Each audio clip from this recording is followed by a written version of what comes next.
Jadi faktanya bangsa Yahudi memang sudah ada di tanah Palestina ribuan tahun sebelum Arab dan Islam masuk ke tanah Palestina. Inilah yang dijadikan landasan prinsip bangsa Yahudi sekarang ngotot mempertahankan negara Israel ini. Milik Israel. Dari ceritanya saja ya, dari ceritanya saja di Al-Maidah ayat 21 ini, Bani Israel adalah pendatang, bukan tanah hak milik.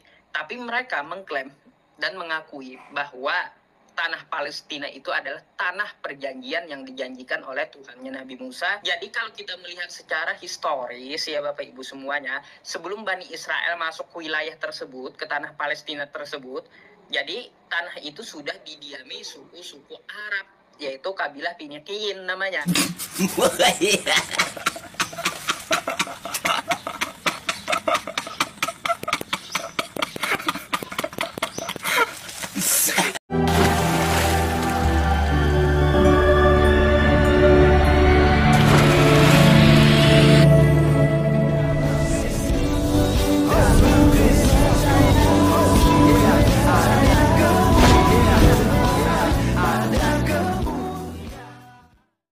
Salam Elechem Bisem Yeshua HaMashiach. Salam damai sejahtera dalam nama Tuhan Yesus Kristus untuk kita semua. Teman-teman sekalian, seperti yang kalian lihat tadi dari penjelasan Pak Abu Janda, dan juga ada Ustadz Odong-Odong ya, Ustadz Kaleng-Kaleng. Saya tidak tahu orang ini bisa diangkat jadi Ustadz, tidak paham sejarah teman-teman sekalian. Ustadz Ucup PI bro, ketololanmu itu kasihan sekali ya gitu ya, kebutaanmu, sejarahlah yang membicikkan kepalamu itu ya. Jadi maksudnya otak picik ini teman-teman sekalian nanti tidak cerdas gitu ya. Dimana teman-teman sekalian dia mengklaim bahwa orang-orang Arab Muslim sudah duluan mendiami tanah Palestina, padahal orang Muslim Palestina pada waktu itu belum ada ya. Orang-orang Muslim pada waktu itu masih belum ada di sana teman-teman sekalian. Ya, jadi seperti yang dikatakan oleh Pak Abu Janda tadi, itu tentang sesuai dengan sejarah yang dalam Alkitab, di mana Palestina ini sebelum diganti namanya oleh Kaisar Hadrian, ya, itu namanya tanah Kanaan. Dan kita tahu tanah Kanaan itu adalah tanah yang dijanjikan kepada Abraham, ya, bukan juga kepada Musa, ya. Jadi pertama-tama itu dimulai dari Abraham. Jadi di kemudian baru kepada Musa. Lalu Musa pun tidak sampai masuk ke tanah Kanaan, tetapi Yosua dan Kaleb yang berhasil masuk. Nanti kita akan belajar teman-teman sekalian.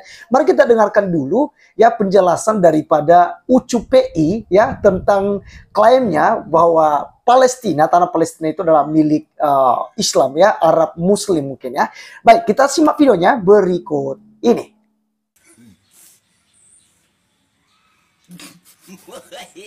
Milik Israel. Dari ceritanya saja ya, dari ceritanya saja di Al-Maidah ayat 21 ini, Bani Israel adalah pendatang, bukan tanah hak milik. Tapi mereka mengklaim dan mengakui bahwa tanah Palestina itu adalah tanah perjanjian yang dijanjikan oleh Tuhannya Nabi Musa, yaitu apa mereka menyebut ya, saya nggak tahu ya, saya nggak tahu urusan apa, kayak terserah mereka menyebutnya. Yang jelas tanah perjanjian yang dijanjikan oleh Tuhan untuk mereka, itu kata mereka. Jadi kalau kita melihat secara historis ya Bapak Ibu semuanya, sebelum Bani Israel masuk ke wilayah tersebut, ke tanah Palestina tersebut, jadi tanah itu sudah didiami suku-suku Arab, yaitu kabilah Finikiyin namanya. Lalu datang ya beberapa kabilah yang disebut kabilah Palestina. Nah, artinya pada zaman dulu sebelum Masehi ribuan tahun, orang-orang yang berhijrah dari Jazirah Arab ke Palestina sudah menempati Palestina duluan daripada bangsa Israel. Bangsa Israel dijanjikan ketika di zaman Nabi Musa. Dan kalau kita melihat di dalam ayat Al-Quran kita yang lain ya Bapak Ibu semuanya, di sini saya tampilkan untuk Anda. Jadi itu teman-teman sekalian ya, lucu sekali ya, tentang sejarah yang dipaparkan oleh Ustadz Ucup itu dengan mengandalkan kitab suci di abad ke-6. Ya, oke, tapi tidak masalah teman-teman sekalian, itu adalah imannya ya. Terserah dia lah yang mengklaimnya bahwa itu tanah Palestina ini adalah milik daripada Islam ya.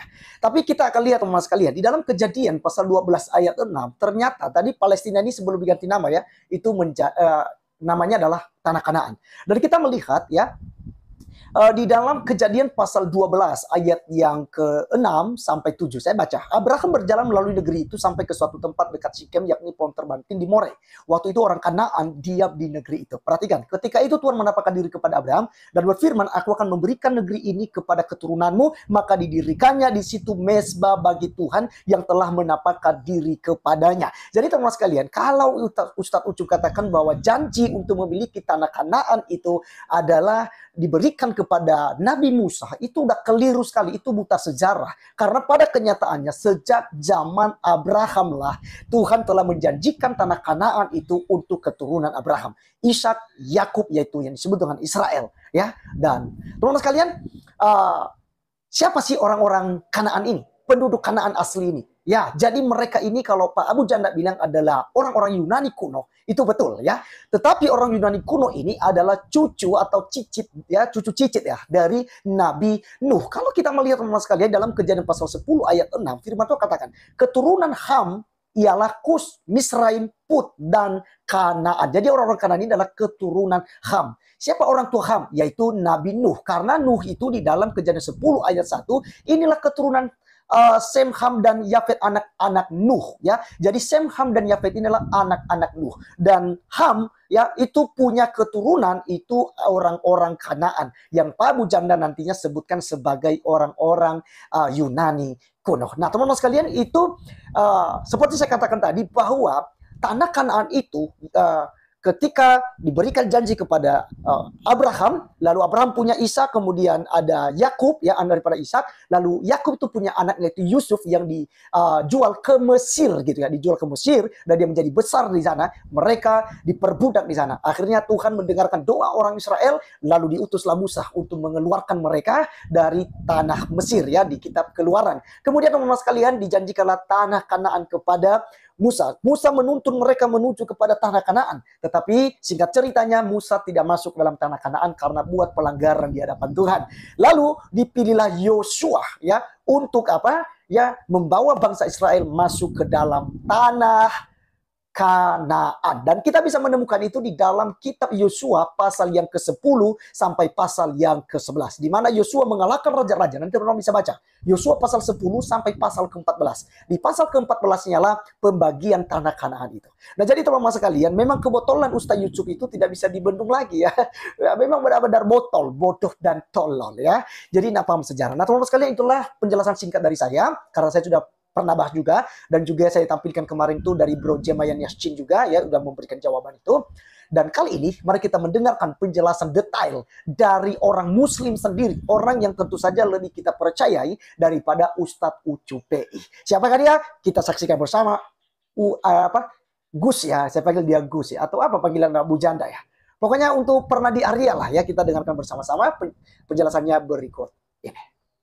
Dan berdasarkan keterangan yang saya dapat di Museum Filistin di sini, bangsa Palestina berasal dari Pulau Kreta di Kepulauan Yunani. Mereka berlayar dari Pulau Kreta Yunani dan menetap di tanah yang kita kenal sekarang dengan nama Palestina. Jadi bangsa Palestina aslinya bukan Arab Muslim, tapi orang Yunani kuno.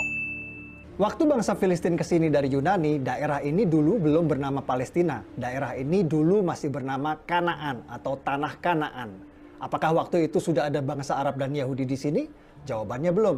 Bani Israel atau bangsa Yahudi baru datang ke tanah Palestina setelah Nabi Musa meminta kepada Fir'aun Raja Mesir untuk membebaskan mereka dari perbudakan. Setelah terbebas dari Fir'aun, Nabi Musa membawa Bani Israel atau bangsa Yahudi ke tanah yang dijanjikan. Itulah tanah yang kita kenal sekarang dengan nama Palestina. Bahkan kitab suci kita umat Islam merekam kejadian ini di dalam surah Al-Maidah ayat 21 yang berbunyi, "Wahai kaumku, Nabi Musa menyeru kepada Bani Israel Yahudi, masuklah ke tanah suci Palestina yang telah ditentukan Allah bagimu, dan jangan kau berbalik ke belakang, nanti kau akan menjadi orang yang merugi." Setelah terbebas dari Firaun, Bani Israel Yahudi hidup di tanah Palestina ini turun-temurun selama ribuan tahun, mendirikan kerajaan Israel yang raja-rajanya tidak asing bagi kita. Salah satunya Raja David, atau yang kita umat Islam kenal dengan nama Nabi Daud. Siapa yang tidak tahu cerita Nabi Daud? Ia mengalahkan raksasa bangsa Filistin bernama Goliat hanya dengan sebuah batu. Lalu ada Raja Solomon, anak kandung dari Nabi Daud, atau yang kita umat Islam kenal dengan nama Nabi Sulaiman. Nabi Sulaiman adalah raja Yahudi yang membangun kuil suci untuk tempat ibadah agama Yahudi yang dikenal dengan nama Kuil Solomon. Kuil Nabi Sulaiman bertahan 400 tahun sampai ia dihancurkan oleh pasukan Babylon yang dipimpin oleh Raja Nebukadnezar. Kuil tersebut baru dipugar lagi oleh Raja Yahudi bernama Herod, yang nantinya akan dihancurkan lagi oleh pasukan Romawi. Yang di belakang saya itu adalah tembok ratapan, tempat paling suci bagi agama Yahudi seperti Ka'bah buat umat Islam. Tembok ratapan ini dulunya adalah bagian dinding dari kuil suci agama Yahudi yang dibangun oleh Nabi Sulaiman. Kuil bertahan 600 tahun sampai ia dihancurkan oleh bangsa Romawi pada tahun 70 Masehi. Lalu karena benci pada bangsa Yahudi, Kaisar Romawi Hadrian merubah nama Israel menjadi Palestina. Nama yang bertahan sampai hari ini. Jadi Kaisar Romawi Hadrianlah yang memberi nama Palestina pada daerah ini. Aslinya daerah ini bernama Tanah Kanaan. Lalu Bani Israel Yahudi datang, namanya berubah menjadi Israel. Kemudian oleh Kaisar Romawi Hadrian, nama Israel diganti menjadi Palestina. Jadi faktanya bangsa Yahudi memang sudah ada di tanah Palestina ribuan tahun sebelum Arab dan Islam masuk ke tanah Palestina. Inilah yang dijadikan landasan prinsip bangsa Yahudi sekarang ngotot mempertahankan negara Israel ini.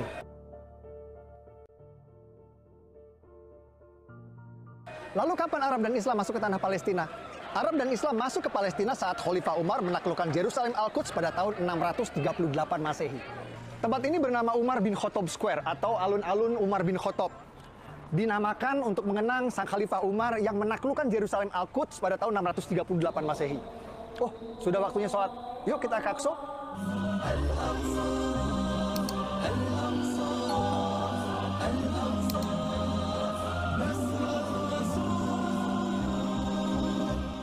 Waktu Khalifah Umar ke sini, Masjid Aqsa Qibli ini belum ada. Dome of the Rock atau Haram Al-Sharif, tempat Nabi Muhammad Isra Mi'raj juga waktu itu belum ada. Waktu Khalifah Umar ke sini, yang ada di sini adalah sisa-sisa reruntuhan kuil agama Yahudi yang dibangun oleh Nabi Sulaiman dan dihancurkan oleh Romawi. Di atas reruntuhan kuil Nabi Sulaiman inilah Khalifah Umar membangun masjid sederhana beratapkan kayu yang nantinya dipugar oleh Raja Dinasti Umayyah Sultan Abdul Malik bin Marwan menjadi yang kita kenal sekarang dengan Masjid Aqsa. Dome of the Rock Haram Al-Sharif baru dibangun oleh Sultan Abdul Malik bin Marwan, Raja Dinasti Umayyah pada tahun 688 Masehi. Dan Masjid Aqsa Qibli baru dibangun pada tahun 705 Masehi. Kedua bangunan tersebut baru ada 70 tahun setelah Nabi Muhammad wafat. Sampai di sini mungkin ada yang bertanya, lalu bagaimana dengan surat Al-Isra ayat 1 yang menceritakan perjalanan Nabi Muhammad Isra Mi'raj ke Masjidil Aqsa? Simak wawancara saya dengan sejarawan arkeolog ahli situs-situs purbakala di sini. Guys, hari ini kita bersama Dr. John Seligman, sejarawan arkeolog ahli situs-situs purbakala bergelar Dr. S3. And the area of the Sakra, the rock, where Muhammad had risen to heaven to go and meet the prophets, as described in Surah Al-Isra, what is meant by the word Aqsa. The word in English, Aqsa, is the furthest place. It doesn't say the word Jerusalem at that time, but that immediately is understood. When Umar enters Jerusalem, he would have mostly found an empty space, and for that reason he builds a small mosque on what is today known as the area of the Al-Aqsa Mosque. The first mosque was built by Umar, and that was replaced by a later mosque built by Abdul Malik.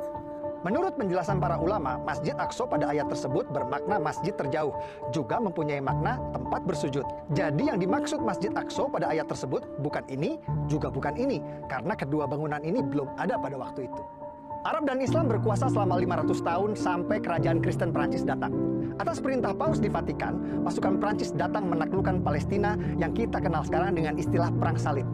Raja Kristen Prancis mendirikan kerajaan Yerusalem dan berkuasa di Palestina selama 100 tahun sampai akhirnya dikalahkan. Setelah 100 tahun, akhirnya Prancis menyerah pada pasukan Raja Salahuddin Ayyubi yang berhasil merebut Palestina kembali ke tangan Islam.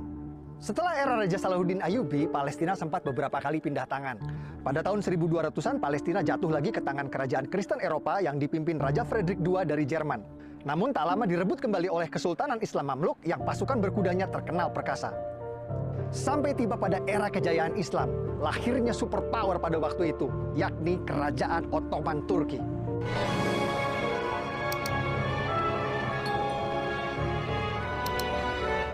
Ottoman Turki menguasai Palestina selama 400 tahun, namun Ottoman Turki tidak punya visi seperti kerajaan Kristen Eropa untuk membangun Palestina.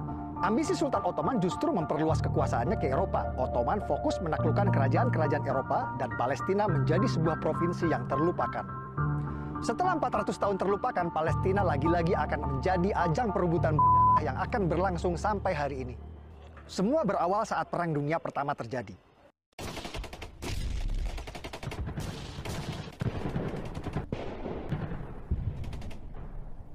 Ottoman Turki kalah di Perang Dunia I dan dipaksa menyerahkan sebagian besar wilayahnya kepada negeri pemenang Inggris dan Prancis. Provinsi Suriah dan Libanon menjadi milik Prancis, provinsi Palestina dan Jordan jadi milik Inggris. Inggris mengganti nama Palestina menjadi British Mandate Palestine. Lalu Perdana Menteri Inggris langsung mengambil inisiatif mendukung pendirian negara Israel di Palestina lewat deklarasi Balfour yang berbunyi, "Pemerintahan Yang Mulia Ratu Inggris mendukung pendirian rumah nasional untuk bangsa Yahudi." Tidak pakai lama, Inggris langsung memfasilitasi migrasi besar-besaran Yahudi dari Eropa, bahkan memberikan proteksi keamanan bagi mereka di sana, walhasil populasi Yahudi di tanah Palestina pun meningkat pesat. Lonjakan imigran Yahudi di Palestina menimbulkan gesekan dengan penduduk Arab yang berujung pada konflik berdarah. Tahun 1920, warga Arab menyerang pemukiman Yahudi di Yerusalem, menewaskan 5 orang yang dikenal dengan kerusuhan Nabi Musa. Persekusi Arab terhadap Yahudi terus terjadi selama 9 tahun, puncaknya tahun 1929 menewaskan 67 warga Yahudi di Hebron. Ini headline koran Prancis yang memberitakan situasi pada waktu itu. Inilah cikal bakal konflik berdarah yang akan berlangsung 100 tahun sampai hari ini. Oke teman-teman sekalian, itulah penjelasan daripada Abu Janda atau Pak Permandi Aryah, dan itu sangat akurat dan kita sudah dengarkan bersama teman-teman sekalian. Jadi sekali lagi Ustaz Ucup PI belajar sejarah, karena tanah Palestina itu bukan milik Arab Muslim ya. Justru Arab Muslimlah yang merebut tanah Palestina itu. Jadi kalau Israel saat ini ya merebutnya kembali, itu adalah hal-hal yang wajar ya. Karena itu hak milik mereka yang dijanjikan oleh Tuhan Allah, Bapa, Putra, dan Roh Kudus, yaitu Yahweh yang telah kita mengenalnya, telah menyatakan dirinya melalui Tuhan Yesus Kristus. Terima kasih teman-teman sekalian sudah menonton sampai selesai, dan biarlah ini boleh menjadi pencerahan bagi kita, edukasi bagi kita, dan juga ilmu yang luar biasa untuk kita bisa menjelaskannya kepada anak cucu kita di kemudian hari. Saya Arif Gulu undur diri, sampai ketemu di video berikutnya. Tuhan Yesus memberkati. Salam.